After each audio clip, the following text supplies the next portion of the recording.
Pemirsa, pemerintah terus melakukan evaluasi program MBG yang berkonsentrasi di dapur Satuan Pelayanan Pemenuhan Gizi. Dan seperti apa saja bentuk perbaikan dan situasi dapur SPPG, berikut laporan khas biolog dan juru kamera Ihsan Riansyah dari dapur SPPG ke Banyunan, Tapos, Depok, Jawa Barat.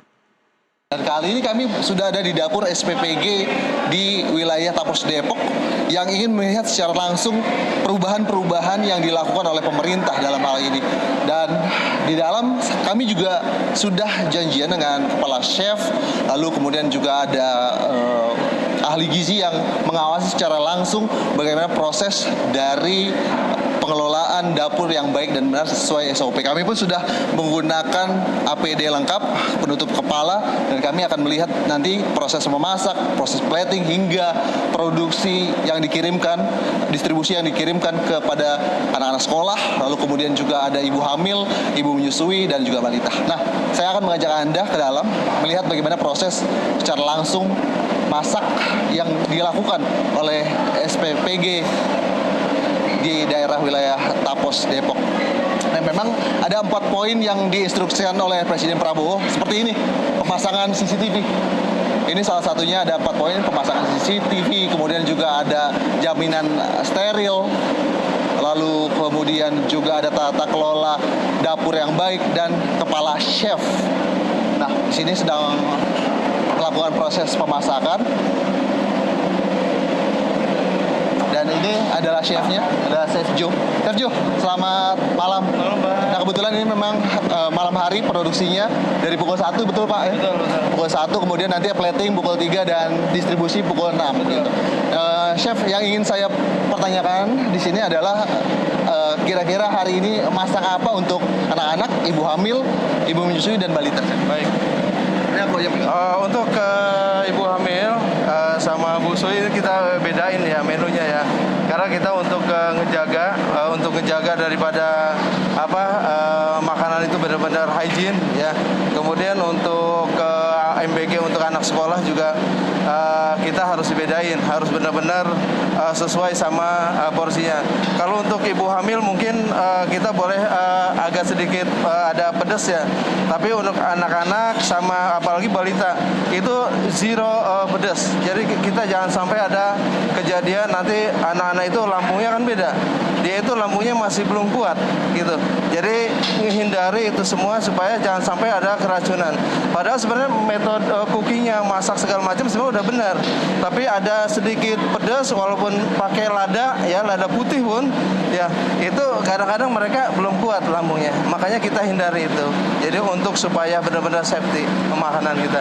Ini menu-menunya ya? ini untuk menu hari ini ya, kita punya ada crispy dory fish, ikan dori ini. Kemudian ada jamur sama wortel. Ya, ini perpaduan yang luar biasa ya. Menurut saya ini luar biasa karena banyak kejadian yang boleh untuk dikonsumsi di MBG itu ikan yang lebih rekomendasi itu yaitu dori ya. Karena kayak kemarin kejadian itu ada ikan cakalang, kemudian ada ikan hiu. Itu sebenarnya nggak layak untuk dikonsumsi umum. Makanya itu kita hindari itu. Jadi di kita itu untuk benar-benar safety, makanan yang benar-benar kita jaga jangan sampai ke anak-anak itu kita jangan sampai ke racunan yang udah gitu, Pak. Oke. Jadi itu ya Chef, kita simpulin bahwa tadi dapurnya harus bersih, sanitasinya, kemudian para pekerjanya juga dari atas rambut, tangan, kaki semua harus di cover seperti ini. Betul. Itu standar untuk hygiene sanitasinya seperti itu. Harus kita terapkan mulai dari awal. Chef Jo, makasih banyak. Selamat kembali bertugas. Saya maaf mengganggu waktu kerja ya, Chef. Oke, kita mau ke ahli gizi dulu.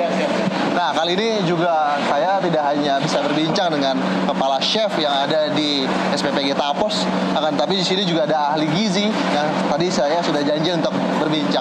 Chef, untuk gizi gitu ya, Chef, untuk pemilihan menu, lalu kemudian juga pengawasan agar tetap higienis, apa yang perlu diperhatikan di tiap harinya, Chef? Oke. Di tiap harinya, Kak. Oke, siap.